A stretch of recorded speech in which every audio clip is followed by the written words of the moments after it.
is May 17th, 2013. 199 years after Norway gained its independence from Denmark on May 17th, 1814. So next year will be the bicentennial of Norway's independence from Denmark. What's great about May 17th is that it was a bloodless revolution, if indeed it was a revolution at all.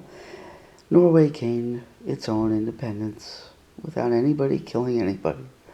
They just sat down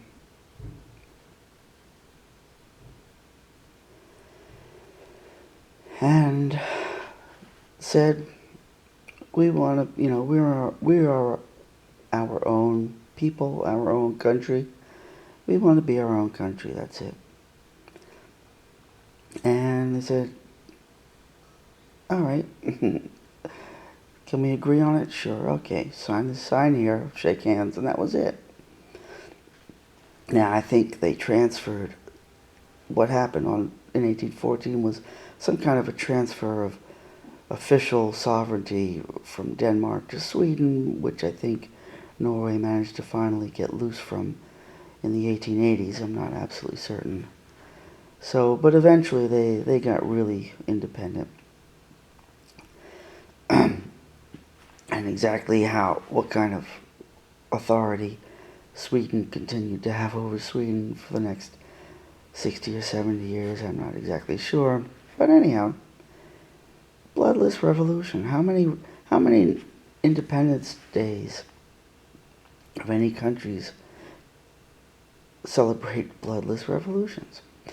For instance, July 14th is Bastille Day in France. I believe it was 1789. The Bastille, it was a bloody confrontation between great big mobs of angry people and the soldiers, the king's soldiers, and people killed on both sides. It was a bloody mess. Of course, it was followed by the guillotine executing of French nobility off with their heads, and public spectacles. That was pretty bloody and gruesome, which you can read about in Charles Dickens' A Tale of Two Cities.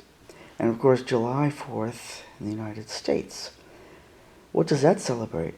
July 4th celebrates, not entirely accurately as far as chronologic, as far as the actual date, because what it celebrates is the signing of the Declaration of Independence.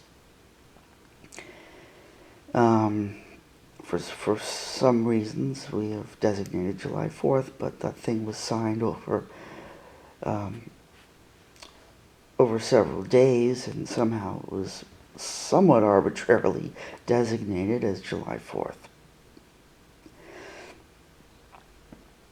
But that's July 4th, 1776. It wasn't the day we gained our independence. It was the day we declared our independence. That there's a big difference. It's like saying, I want a divorce. And 7 years later, you finally get a legal divorce. Well, you weren't independent from the day you said, I want a divorce, but that was the day that you stated your position. And that's what July 4th is. That was the day that the colonists declared themselves to be a separate nation from England. But they didn't actually gain that separateness until after another 7 years of fighting. So after 8 years, in 1783, after 8 years of fighting the colonists, England said, well, this is futile. We're never going to win this. We can't beat them on their own terrain. Does that sound familiar? 10 or 11 years after 10 or 11 years of fighting in Vietnam, we were in the same situation as England was in 200 years earlier.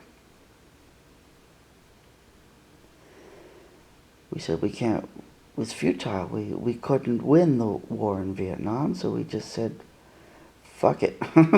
You want your own country? Take it. That's yours. We're out of here. Right? Isn't that what England did in 1783? They said, this is pointless. We're never going to win this. So they gave up. But we didn't actually gain that independence until 1783, 7 years after we declared that we were independent. But July 4th commemorates the decision, not the independence itself, but the decision, that we determined we're fed up, we want to be independent. And we killed a lot of people on both sides in the process. Not only did we kill a lot of people on both sides, but Benedict Arnold was not the only person that went back and forth from one side to the other either. People were constantly switching sides, whether they were fighting with England or against England, throughout the whole thing. But anyhow, a lot of people got killed. But in Norway, in 1814, which is what, 38 years later, you see, 38 years later, Norway did it without killing anybody. And the national anthem was written by Rikard Nordrock, who was a friend of Edvard Grieg's, who died at the age of 24. But somehow his little composition, Jag älskar detta land, Yes, We Love This Land, eventually became the national anthem. And it's fairly simple. Yes, we love this land.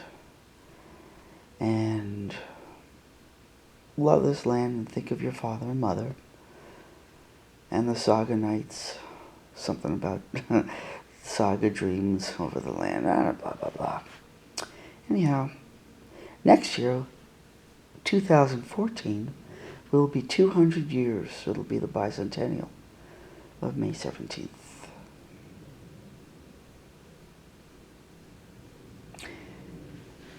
Tack så mycket.